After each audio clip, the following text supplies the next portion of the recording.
नमस्कार. जीवनमूल्य कार्यक्रमामध्ये मी माधवी आपल्या सर्वांचं स्वागत करीत आहे. जीवनमूल्य कार्यक्रमामध्ये अनेक गोष्टींना, अनेक विषयांना, अनेक प्रश्नांना आपण उत्तरं घेतलेली आहेत, मिळालेली आहेत आणि ती उत्तरं आपल्याला देण्यासाठी अनेक तज्ज्ञ आपल्याबरोबर राहिलेले आहेत नेहमीच. आत्ता जी मालिका सुरू आहे, विचार बदला म्हणजे जग बदलेल किंवा आपलं जीवन बदलेल, ह्या मालिकेमध्ये डॉक्टर सचिन आपल्याला अनेक प्रश्नांची उत्तरं देत आहेत आणि आजही आपल्यासोबत डॉक्टर सचिन आहेत. डॉक्टर सचिन, तुमचं खूप खूप स्वागत. ओम शांती. ओम शांती. डॉक्टर सचिन, मागच्या एपिसोडमध्ये, मागच्या सत्रामध्ये जेव्हा आपण विषय चाललेला होता की अभिकथनवरून आपण थोडंसं हे केलं की खूपशा सवयी आपल्यामध्ये आहेत. आपण जेव्हा जीवनाला परिवर्तित करण्याचा प्रयत्न करत असतो तर ह्या सवयीमध्ये येऊन उभं राहतात. तर तुम्ही हेही सांगितलं की ह्या सवयी लहानपणामध्ये जेव्हा काही इच्छा आपल्या पूर्ण झालेल्या नसतात किंवा काही गरजा आपल्या असतात, त्या गरजा पूर्ण करण्यासाठी तयार झालेल्या ह्या सवयी असतात. जिथे आपण राहतो किंवा ज्या समाजामध्ये आम्ही राहतो तर एक गोष्ट नेहमीच आमच्या बघण्यामध्ये येते, आम्ही स्वतः त्याचं एक शिकार म्हणायला हरकत नाही, की अगदी उठलेल्या क्षणापासून झोपेपर्यंत अगदी पाठीमागे कोणीतरी लागल्यासारखं छडी घेऊन नुसतं पळत असतो. अगदी लहान मुलं देखील म्हणा किंवा मोठी माणसंही म्हणा, प्रत्येकजण पळतंय. नुसतं एक पळणं हा एक विषय झालेला आहे. हरी झालं पाहिजे, आता हे घडलं पाहिजे, आताच केलं पाहिजे. तर ही एक सवय झालेली आहे आणि जर ती नाही झाली तर मग त्याचा एक प्रेशर तयार व्हायला सुरू होतो. तर काही लोकांचं म्हणणं आहे की हे असावं, काहींचं म्हणणं आहे की हे नसावं, परंतु बरेचदा आम्ही पाहण्यात येतं की ह्याचा काही ना काहीतरी त्रास होत राहतो, कळत नकळत होत असतो. तर ही जी सवय आहे, ह्या सवयीबद्दल थोडंसं आम्हाला काही सांगाल का तुम्ही? अतिशय महत्त्वाचा प्रश्न तुम्ही विचारलेला आहे. ह्याला आम्ही वैद्यकीय भाषेमध्ये हरी सिकनेस म्हणतो आणि टेक्निकल भाषामध्ये बोलायचं झालं की दिस इज टाईप ए पर्सनॅलिटी. आणि या व्यक्तींचं प्रमाण सध्या वाढत चाललेलं आहे आणि ह्याचा फार सुंदर इतिहास आहे. ज्या व्यक्तीने याचा शोध लावला तो एक डॉक्टर होता आणि हृदयाचा स्पेशालिस्ट होता, कार्डिओलॉजिस्ट.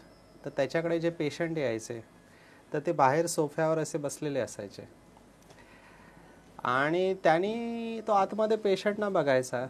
तर त्यांनी बघितलं की त्याचे जे सोफे होते ते खाली जिथे पाय टच होतो तिकडे बरोबर फाटायचे. तर त्याला कळलं नाही की माझे सोफे इथेच का फाटतात, बाकी सगळे सोफे चांगले आहेत, तर तिथेच का फाटतात. तर त्यांनी निरीक्षण करायला सुरुवात केली आणि तो आपल्या कॅबिनमधून बाहेर बघायचा की बाहेर माझे जे पेशंट बसलेले आहेत ते काय करतायत. तर त्याने ऑब्झर्व केलं, निरीक्षण केलं की ह्या सगळ्या हार्टच्या पेशंटमध्ये असे मेजॉरिटी पेशंट होते जास्तीत जास्त, त्यांना नेहमी घाई असायचे, केव्हा माझा नंबर येतोय, केव्हा माझा नंबर येतोय. आणि ते उतावळे व्हायचे की नंबर केव्हा येतोय आणि त्यांचा पाय ह्याला लागायचा नेहमी असा. आणि त्या उतावळेपणामध्ये ते पाय लागून तो सोफा फाटायचा. मग त्यांनी काय केलं की ह्या लोकांना ऑब्झर्व करायला सुरुवात केलं की ह्यांच्या स्वभावामध्ये कोणत्या गोष्टी आहेत.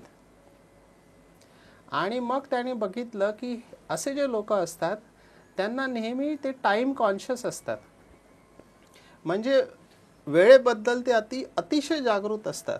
म्हणजे एखादी गोष्ट जर 10 वाजता व्हायची असेल तर ते येणार 15-20 मिनटं अगोदरच येऊन बसणार किंवा अर्धा तास अगोदर येऊन बसणार. आणि 10 वाजले आणि थोडा वेळ पुढे गेला की हे रेसलेस व्हायला सुरुवात होतात. म्हणजे अतिशय पंक्च्युअल ज्यांना म्हणतात. पंक्च्युअल हा चांगला गुण आहे, त्याच्याबद्दल नाही, पण जर तुमच्या वेळेच्या विरुद्ध एखादी घटना घडली मग ह्यांना सहन होत नाही. आणि अशी लोक आयुष्यामध्ये फार सफल असतात. टाईप ए पर्सनॅलिटीवाले पुढे येतात, टॉप येतात, सक्सेसफुल व्यक्ती असतात, बट ॲट कॉस्ट. कारण जेव्हा त्यांच्या इच्छेच्या विरुद्ध एखादी व्यक्ती वागते किंवा परफेक्शनच्या विरुद्ध एखादी व्यक्ती वाटते तेव्हा त्यांना सहन होत नाही. आणि त्यावेळेला त्यांच्या शरीरामध्ये असे काही स्राव निघतात ज्याच्यामुळे त्यांच्या हृदयाला त्रास होऊ शकतो. आणि आम्ही बघितलं की अशा लोकांना अल्सर किंवा हृदयाचा आजार होण्याची शक्यता असते. आणि ही पर्सनॅलिटी, हे व्यक्तित्व आम्ही बघतोय की वाढत चाललेलं आहे आणि प्रत्येक व्यक्तीला घाई आहे. मुंबईमध्ये मी ह्या विषयावर जेव्हा बोलत होतं तर एका व्यक्तीने फार सुंदर सांगितलं की मुंबईमध्ये लोकांना खायला पण वेळ नसतो. तर त्यांनी कवितेमध्ये असं सांगितलं की एका हातात वडा आणि एका हातात पाव आणि सगळीकडे नुसती धावाधाव. म्हणजे वडापाव खात खात ते जगतायत, म्हणजे त्यांना ते खायला पण वेळ नाही, नेहमी घाई असते. तर ह्याचं कारण जेव्हा बघितलं तर जसं तुम्ही म्हणालात की त्यांच्या मनामध्ये ते नेहमी पळत असतात. मनामध्ये एवढे विचार चालत असतात असंख्य की जे जे फास्ट मन आहे ते तुमच्या शरीराला पण स्थिर राहायला देत नाही. जे चुटकी में म्हणतात प्रत्येक काम असं झालं पाहिजे आणि ते काम नाही झालं की मग हे फार डिस्टर्ब होतात. तर अशा व्यक्तींना फार मोठा आजार होण्याची शक्यता असते. They are prone to many diseases. आणि असे व्यक्ती जेव्हा त्यांच्या मनासारखं होत नाही ते त्यांचा भडका पण उडतो. असे व्यक्ती रागीट पण असतात. म्हणजे हरी, घाई आणि त्याच्याबरोबर येणाऱ्या चुका, तुम्ही घाई केली तर तुमच्याकडून चुका संभवतात जास्त. म्हणजे ॲक्सिडेंट होणं, म्हणजे तुमच्या हातातली एखादी वस्तू पडणं किंवा तुम्ही नेहमी धडपडणं किंवा अपघात होण्याची शक्यता असते, कारण तुम्ही घाईमध्ये जाण्याचा प्रयत्न करता. वेळ कमी असतो. बाकीच्या लोकांना मी बघितलं लाईनमध्ये पण जेव्हा उभे असतात किंवा ट्रॅफिकमध्ये असतात तेव्हा ते गाडी अशी काढण्याचा प्रयत्न करतात. You are bound to go into accident. तर हे घाई करणाऱ्या लोकांचे अपघात होण्याची शक्यता असते, कारण मनामध्ये ते पळत असतात. आणि त्याच्याबरोबर कोणी जर विघ्न आलं मध्ये तर ते ब्लास्ट होतात. तर घाई, अपघात आणि रागावणं ह्या तिघांचं आपापसात कनेक्शन आहे. डॉक्टर सर, तुम्ही म्हटलात की घाई आणि रागावणं ह्यांचं पण कनेक्शन आहे म्हणून आपापसात. आणि हे रागावणं जे आहे ही पण एक सवय झालेली आहे आता लोकांमध्ये. आम्ही पाहतो की कित्येकदा तरी अगदी सहज बाजारात सुद्धा जाऊन एखाद्या भाजीवाल्याला विचारलं, एकदा सोडून दुसऱ्यांदा जर तीच गोष्ट विचारली तर तो अगदी असं काहीतरी विचित्रपणाने रिॲक्ट करतो किंवा बोलतो. किंवा अगदी कुठेही जावा तुम्ही, ट्रेनमध्ये ट्रॅव्हल करत असताना म्हणा, जरा धक्का लागला नाही की लोकांचं रिॲक्शन येतं आणि ते फार विचित्र असतं. तर एक सहन करायची जी शक्ती आहे किंवा ज्याला आपण म्हणतो की सहन करू शकत नाहीये, असंही काहीतरी सवयी आमच्यामध्ये डेव्हलप झालेल्या आहेत. हे आम्ही पाहतो की नाही, इच्छा नसते पण त्यावेळेला इतकं ते सवयीमुळे होऊन गेलेलं असतं की कळतही नाही आपण कधी. आणि त्याच्यामुळे दिवसभराही तो खराब निघून जातो. की सकाळी जर कुठे वाद झाला की तो दिवसभर अगदी वेळ झाला उठायला, तर विचारलं की बाबा का वेळ झाला तुला यायला, तर तुम्हाला काय करायचंय, अशी उत्तरं आमच्याकडून जातात नकळत. इच्छा नसते पण होऊन जातात. तर ह्या ज्या काही इनटॉलरन्सच्या म्हणजे सहन न करण्याच्या ज्या काही आमच्यामध्ये सवयी झालेल्या आहेत, तर ह्याचं एक्झॅक्टली कारण काय? तुम्ही म्हटलात मगाशी विचार, पण तरीसुद्धा अजून थोडंसं स्पष्ट सांगाल का? कारण खूप डिफिकल्ट आहे. ह्याचा आम्ही परिणामही बघतो. रिलेशन्स खराब होत चाललेले आहेत आमचे. ह्याचे परिणाम हेही बघतो की आमच्या तब्येतीवर त्याचा परिणाम पडतो. पण हे का होतं? कारण परिवर्तन करण्यामध्ये त्याचा किती आम्हाला उपयोग होईल? येस, ह्याचं मूळ जर कारण आपण बघितलं ते आहे क्रोनिक डिससॅटिस्फॅक्शन किंवा फार जुनी असंतुष्टता तुमच्यामध्ये. आणि हे बिल्डअप झालेलं आहे. हे त्यावेळेला नसतं, आपल्याला दिसतं त्यावेळेला, पण ते तुमच्यात जमा झालेलं आहे, भरपूर दिवसांचं जमा झालेलं आहे. आपल्या सर्वांच्या इच्छा असतात आणि प्रत्येकाच्या ज्या इच्छा असतात तर सगळ्याच इच्छा आपल्या पूर्ण नाही होत. ठीक आहे ना. तर जेवढ्या इच्छा आपल्या आहेत जास्त अनावश्यक, मी दोन शब्द इथे वापरेन. एक असते आवश्यकता आणि एक आहे इच्छा. आवश्यकता ठीक आहेत, जसं तुम्हाला चप्पल पाहिजे, कपडे पाहिजे, राहायला घर पाहिजे, 2 वेळचं जेवण पाहिजे. पण जेव्हा ती आवश्यकता इच्छेमध्ये परिवर्तित होते आणि ती इच्छा पूर्ण नाही झाली तर जे असंतुष्टता आतमध्ये असते, तुमच्या आतमध्ये असते, ते याला मी डिससॅटिस्फॅक्शन म्हणतो किंवा फ्रस्ट्रेशन, जे आतमध्ये आहे आणि ते जमा झालेलं आहे काही कारणास्तव. आणि सध्या आम्ही बघतो की लोकांनी आपल्या इच्छा एवढ्या वाढवलेल्या आहेत. ज्या प्रकारे ॲडव्हर्टाईज टी व्हीवर येतात, दूरदर्शनवर किंवा आणखीन कुठल्या चॅनलवर, एवढे चॅनल झालेले आहेत. टी व्ही बघताना माझ्याकडे पॅरेंट्स येतात, म्हणतात की आमच्या मुलाचं लक्ष नाही, एकाग्रता. मी त्यांना विचारतो की तुमच्या हातात रिमोट कंट्रोल आहे, तुमच्यासमोर चॅनलवाला टी व्ही आहे, तर तुम्ही किती सेकंडमध्ये ते चॅनल चेंज करता? जर तुम्ही एक चॅनल काही सेकंड पाहू शकत नाही, तुम्ही मुलाकडून कशी अपेक्षा करणार एकाग्रतेची? इच्छा, टी व्ही पाहिजे, फ्रीज पाहिजे, रेफ्रिजरेटर पाहिजे, मायक्रोवेव्ह ओव्हन पाहिजे, गाडी पाहिजे, आणखीन काय काय पाहिजे. ह्या इच्छा एवढ्या वाढलेल्या आहेत सध्या मार्केटिंग, कारण ॲडव्हर्टायझिंग एवढी होते, बघितल्यावर इच्छा होते घ्यायची. आणि ही पण एक सवय आहे, ह्याला आम्ही कंपल्सिव्ह बायर म्हणतो. तुमच्याकडे पैसे नाही पण ती वस्तू मला पाहिजे, मग ते लोन काढून पण ती वस्तू आणणार घरी. तर ह्या जेवढ्या इच्छा तुमच्या आहेत, आणि मी पुन्हा म्हणतो अनावश्यक इच्छा, अनावश्यक इच्छा जेवढ्या जास्त आणि जेवढ्या त्या अपूर्ण, तेवढी असंतुष्टता तुमच्यामध्ये जास्त. आणि जेवढी असंतुष्ट जास्त आणि त्याबरोबर जर तुमचा स्वभाव असा असेल की तुम्ही कम्पेअर करतात की माझ्या शेजाऱ्याकडे एवढं आहे, माझ्याकडे एवढं नाही आहे, तर तो राग बिल्डअप झालेला असतो, म्हणजे क्रोध. आणि मग फक्त फार सोपं आहे पुढचं मेकॅनिझम, कोणीतरी बटन दाबायची आवश्यकता असते आणि ते बटन दाबणारे कोणी असू शकतं. मग तुमचा दुसऱ्यांदा विचारलेला प्रश्न पण बटन दाबू शकतो, किंवा तुमच्या घरी पाणी नाही आलं एके दिवशी, कपात झाले किंवा एखादा नळ फुटला, तर ते कारण होऊ शकतं, काहीही कारण होऊ शकतं. आणि मग तो तुमच्यात बिल्डअप झालेला आहे, जो तयार झालेला आहे, तो ब्लास्ट होतं. आणि मग आपण बोलतो अरे ह्या व्यक्तीपासून दूर राहिलं पाहिजे, हा म्हणजे भडका आहे, याचा केव्हा भडका उडेल आपल्याला सांगता येत नाही. पण तो एका दिवसाचा नाही आहे, तो भरपूर दिवस तुमच्या जीवनामध्ये ज्या काही परिस्थिती आल्या त्याने तो जमा झालेला. आणि ह्यालाच आम्ही संस्कार म्हणतो. सवय पण एक प्रकारचा संस्कार आहे जो तुम्ही बिल्डअप केलेला आहे. आणि योग्य वेळी जर आपण ह्याला नाही हँडल केलं तर पुढे हे समस्या फार मोठी होऊ शकते. डेफिनेटली तुम्ही जसं म्हणालात की शरीरावर याचा इफेक्ट येऊ शकतो. अशा लोकांना आम्ही पाहिलं आहे ब्लड प्रेशरचा आजार, आणि ब्लड प्रेशरमुळे पॅरालिसिसचा आजार, किंवा शरीरामध्ये दुखणे राहणं, पोटात दुखत राहणं, पेन बॉडीमध्ये. जिथे पण पेन आहे तर तुमचं इमोशनल पेन बॉडीमध्ये रिफ्लेक्ट होतं. नेहमी दुखत राहणं शरीर, वेगवेगळे आजार आहे, फायब्रोमायल्जिया म्हणतो, काही नाही, सगळे रिपोर्ट तुमचे नॉर्मल आहेत, पण तुमच्या शरीरामध्ये पेन होत राहणार. जरा काय झालं की तुम्ही रडणार, जरा काय झालं की तुम्ही ब्लास्ट होणार. ह्या सगळ्यांचं मूळ जर आपण पुन्हा बघितलं तर ते आहे डिससॅटिस्फॅक्शन, क्रोनिक, फार जुनी असंतुष्टता. आणि ह्या सगळ्यांचं परत बीज बघितलं तर ते पुन्हा आपल्या मनामध्ये आहे की तुमचे विचार, अतिशय विचार, अनावश्यक विचार, ज्यांना जन्म देणारे आपणच आहोत ना. अशा वेळेला व्यक्ती बोलतो ना, तो असा वागला ना म्हणून मी असा वागलो, जे तुम्ही आणखीन एक उदाहरण दिलं. ह्याला आम्ही म्हणतो प्रतिक्रियांचं जीवन जगणं किंवा रिॲक्टिव्ह नेचर. प्रतिक्रियांचं जीवन मेजॉरिटी लोक आता जगत आहे, आणि त्याला आपण नॉर्मल समजत चाललेलं आहे की नाही मी तसा शांत आहे, पण हा असा वागला ना म्हणून मला असं वागावं लागलं.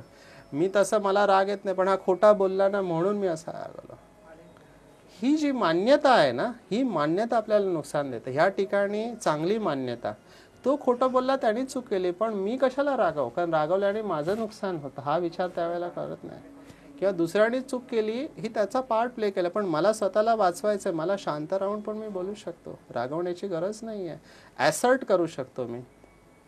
ॲसर्ट म्हणजे न रागावता मी मला त्याची माझी गोष्ट मी त्याला सांगू शकतो. ते होत नाही आहे कारण आतमध्ये शक्ती नाही आहे. डॉक्टर साहेब, तुम्ही म्हटलात की संतुष्टता नाही आहे. तुम्ही म्हटलात की इच्छा निर्माण होतात. एक आहे की आपल्याला ह्या गोष्टी आवश्यक आहेत आणि एक आहे इच्छा. तर इच्छा निर्माण होतात, त्या इच्छाही आजकाल एवढं सगळं काही आहे उपलब्ध. तुम्ही बघता की MNCs आहेत, त्यामुळे पैसाही आता इझिली अवेलेबल आहे. तर ह्या सर्व गोष्टी असून देखील हा स्वभाव आहेच. ह्याच्यामध्ये कुठेही तुम्हाला अगदी ऑफिसमध्ये मोठ्या पोस्टवर असलेल्या व्यक्तीकडे नक्कीच ह्या सर्व गोष्टी असणार, तरी सुद्धा ही सवय का? मग ह्या फक्त भौतिक गरजाच आहेत, इच्छा आहेत, का अजून काही आहे ज्याच्यामुळे ह्या सवयी अशा डेव्हलप झालेल्या आहेत आमच्यामध्ये? येस, प्रिसाइजली हा प्रश्न मला नेहमी विचारला जातो की मग जर हे असेल तर हे मग पैसेवाल्यांकडे नसलं पाहिजे. ठीक आहे ना, याचा अर्थ आणखीन कुठेतरी कमी आहे. तर ह्याला आम्ही म्हणतो की we all want spiritual desire. आपले सगळ्यांचे स्पिरिच्युअल डिझायर असते, but we are fulfilling the spiritual desire in a materialistic way. मागच्या मालिकेमध्ये आपण पाहिलं की जसं मला मित्र हवा असेल, पण मित्र मला मिळत नाही, तर टीव्हीशी मी दोस्ती केलेली आहे. मला संबंधामध्ये गोडवा हवा आहे, पण तो गोडवा मिळत नाही, तर मी गोड पदार्थ खाणार. किंवा मी असं बघितलं आहे फूड ॲडिक्शनमध्ये की लहानपणी समजा मला एखादा पदार्थ आवडत आहे, शिरा आहे, उपमा आहे, किंवा पोळी आहे, किंवा एखादा लोणचं आहे, तर मला जर हे आवडत असेल लहानपणी, मला ते खाल्ल्यावर बरं वाटत असेल, आता मला पुन्हा एकटेपणा वाटतंय, तर तो पदार्थ मी पुन्हा पुन्हा खाणार, कारण ते खाल्ल्यावर माझ्या लहानपणीच्या ज्या स्मृती आहेत त्या मला आठवतात आणि मला बरं वाटतं. So food addiction, relationship addiction, संबंधामध्ये एका व्यक्तीकडून मला प्रेम मिळतं, एकाकडून मला आत्मविश्वास मिळतं, एक माझं चांगल्या प्रकारे ऐकून घेतं, तर त्या सगळ्यांवर मी डिपेंडंट राहणार. तर ह्या सगळ्यांचं मूळ आहे आपल्या आतमध्ये ज्या भावनिक गरजा आहेत, जे आपण मागच्या मालिकेमध्ये पण पाहिलं की आपल्या सगळ्यांच्या ज्या मूलभूत गरजा आहेत, भावनिक गरजा, अटेन्शन आपल्याला पाहिजे, ॲप्रिसिएशन पाहिजे, की यस तुम्ही चांगले आहात असं ऐकणं बरं वाटतं प्रत्येकाला, की तुम्ही चांगले व्यक्ती आहात, तुम्ही समजूतदार आहात, हे जर मला नाही मिळालं, माझं स्वतःचं स्वमान जर मी चांगल्या प्रकारे नाही डेव्हलप केला, मला जर ते आई वडिलांकडून कारण शिक्षकांकडून किंवा मित्राकडून नाही मिळालं, तर मग मी ते बाहेरच्या वस्तूंनी किंवा व्यक्तींनी पूर्ण करायचा प्रयत्न करतो. आणि इथे राजयोग मेडिटेशन फार सुंदर काम करतं. कारण राजयोग मेडिटेशन जे ब्रह्माकुमारी शिकवते त्याच्यामध्ये सांगितलं जातं की प्रत्येक आत्मा ओरिजिनली अनादी स्वरूपामध्ये संपूर्ण आहे, शांत स्वरूप आहे, प्रेम स्वरूप आहे, आनंद स्वरूप आहे. आणि परमात्मा जो आपला पिता आहे, जो शांतीचा सागर आहे, तर त्याच्याकडून आपण शांतीची शक्ती घेऊन आपल्या आतमधला जो खालीपणा आहे, जो आपण बाहेरच्या व्यक्ती आणि वस्तूंनी भरायचा प्रयत्न करतो, तो आपण राजयोगाद्वारे पूर्ण करतो. त्यामुळे जी डिपेंडन्सी आपली झालेली असते, ही डिपेंडन्सी आहे, म्हणजे दुसऱ्यांवर अवलंबून राहणं. जोपर्यंत टीव्ही नाही तोपर्यंत मी खुश नाही, म्हणजे टीव्ही आला मग दुसरी काहीतरी एखादी वस्तू मला लागणार, आणि ती आली तरी पण मला खालीपणा, जसं तुम्ही म्हणाल, ती पुढची स्टेज आहे. आमच्याकडे असे पेशंट येतात, सगळे काही लोक आहेत घरामध्ये, मोठा परिवार आहे, आई वडील आहेत, भाऊ बहीण आहेत, किंवा त्यांचं लग्न झालेलं आहे, छोटी मुलं आहेत, सगळे असताना देखील एकटेपणा. म्हणजे तुमच्याकडे पैसा आहे, रिलेशनशिप आहे सगळे, तरी पण तुम्हाला एकटेपणा का वाटतोय? ह्याला आम्ही म्हणतो स्पिरिच्युअल व्हॅक्यूम. म्हणा आध्यात्मिक पोकळी आहे तुमच्यामध्ये. ह्या सगळ्या गोष्टी असून देखील तुमच्या आतमध्ये खालीपणा वाटणं, याचा अर्थ ती आध्यात्मिक गरज आहे तुमची, ती पूर्ण नाही झालेली आहे. जशा शारीरिक गरजा असतात, जसं आपल्याला जेवण पाहिजे है ना, कपडे पाहिजे थंडी गरमीपासून, तसं पाणी पाहिजे, अशाच आपल्या भावनिक गरजा पण असतात आणि आध्यात्मिक गरजा पण असतात, सोशल गरजा पण असतात, सामाजिक गरजा, की समाजामध्ये तुम्हाला सन्मान पाहिजे, रिस्पेक्ट पाहिजे, तो पण नाही मिळाला. किंवा तुमच्या भावनिक गरजा, कोणी तुम्हाला समजून नाही घेतलं, ऐकून नाही घेतलं. आणि सगळ्यात महत्त्वाच्या तुमच्या आध्यात्मिक गरजा, जे तुमचे ओरिजिनल गुण आहेत, जे शांती, प्रेम, सुख, आनंद, पवित्रता, ज्ञान, शक्ती, त्या जर तुम्हाला नाही मिळाल्या तर तुम्ही त्या शोधायचा प्रयत्न करणार कुठेतरी. कारण जोपर्यंत आतून खालीपणा आहे तोपर्यंत ह्या गरजा तुम्हाला त्रास देत राहणार. आणि तिथे मेडिटेशन ब्रह्माकुमारीचं काम करतं. आणि जेव्हा आपण परमात्मा, जो ह्या सर्व गुणांचा स्रोत आहे, त्याच्याशी आपल्याला जोडतो, त्याच्याशी योग लावतो, तर ह्या सगळ्या गोष्टी ऑटोमॅटिक आपल्याकडे येत जातात. आणि ही जी डिपेंडन्सी आहे, एकटेपणा आहे, खालीपणा आहे, किंवा तुम्ही जर म्हणाला जे असहिष्णुता आहे, राग कंट्रोलमध्ये होत नाही, किंवा जी घाई असते, हे सगळे आजार हळूहळू कमी व्हायला. Of course it is very tough, एक दिवसात हे होणार नाही, तुम्हाला निरंतर याचा अभ्यास केला पाहिजे. आणि मग तो हळूहळू आजार कमी झाला की you can feel the difference, की अगोदर ना मी ह्या गोष्टींमध्ये रागवायचं, पण आता ना असं वाटतं की उगाच रागवायची गरज नाही आहे, शांतपणे राहू शकतो. घाईचा आजार मी सांगेन, की जी घाई मला होती, तर ती घाई याच्यामुळे होते की माझे विचार फास्ट पळत आहेत, ह्याच्यानंतर हे करायचं, मग हे करायचं, मग हे करायचं, आणि ते नाही झालं की आय एम डिस्टर्ब. पण जसं मी शांत व्हायला लागतो, मी रिअलाईज करतो, मी अनुभव करतो की मी एक शांत स्वरूप आत्मा आहे, शांतीचा सागर, परमपिता परमात्म्याची संतान आहे. तर जे माझे विचार क्राऊडेड होते, गर्दी झालेली, ते विचार सुटसुटीत व्हायला लागतात. आणि अगोदर मला वेळ नव्हता, पण आता मला कळतं की ह्या विचारानंतर दुसरा विचार येईपर्यंत मी शांत आहे. तर मला असं वाटतं की माझ्याकडे वेळ आहे. अगोदर माझ्याकडे वेळ नव्हता, पण हळूहळू जसं मी मेडिटेशन करायला लागतो, मी एकदम शांत झालो की मला असं वाटतं, अरे वेळ तर आहे माझ्याकडे, घाई करण्याची आवश्यकता नाही. हा मेडिटेशनचा इफेक्ट आहे. आणि मी रिलॅक्स व्हायला लागतो, जे घाई करण्याचं माझं नेचर आहे ते कमी व्हायला लागतं. अशा लोकांमध्ये आम्ही बघितलं, जेवताना पण एक घास त्याने घेतला तर दुसरा घास रेडी असतो तो जाईपर्यंत, ही घाई असते. हळूहळू त्यांना कळतं, रे मी एवढं फास्ट का जेवतोय, एक घास आहे ना तोंडात, तोपर्यंत दुसरा हात मी शांत ठेवू शकतो. हे मला सांगावं लागतं, कारण हे हार्ट पेशंटमध्ये आम्ही फार बघितलेलं आहे. रेस्टलेस होतात, बेचैन होतात. शांत राहा. आणि जसं शांत व्हायला लागल्यावर ते तुमचं बिहेवियर पण बदला, कारण आतून तुम्ही शांत झाला तर बाहेरून तुमचं बिहेवियर हळूहळू शांत व्हायला लागेल. अशाच प्रकारे तुम्ही जर म्हणाला की इनटॉलरन्स, चला तुम्हाला धक्का लागला ट्रेनमध्ये जाताना, तर त्यावेळेला रिॲक्ट न करता, चला गर्दी आहे, धक्का लागू शकतो, स्वतःला तुम्ही सावरू शकता आणि त्याला बोलू शकता, देखो भैया जरा संभाल के बैठना. त्यावेळेला सरळ मारामारी करायची गरज नाही आहे. पण ते बिल्डअप झालेला तो प्रेशर आहे, तो आपण रिलीज होतो मेडिटेशनमुळे. आतली जी पोकळी आहे ती राजयोग ध्यानाने भरून गेली की मग तुम्हाला असं वाटतं की हे सगळं उगाच आपण करत होतो, एवढं राग. आणि ते तुम्ही पण रिअलाईज करता, आणि तुमच्याबरोबर जी लोक आहेत त्यांना पण कळतं की अगोदर हा व्यक्ती भरपूर रागवायचा, पण हल्ली हा शांत झालेला आहे. And that is the change which is visible.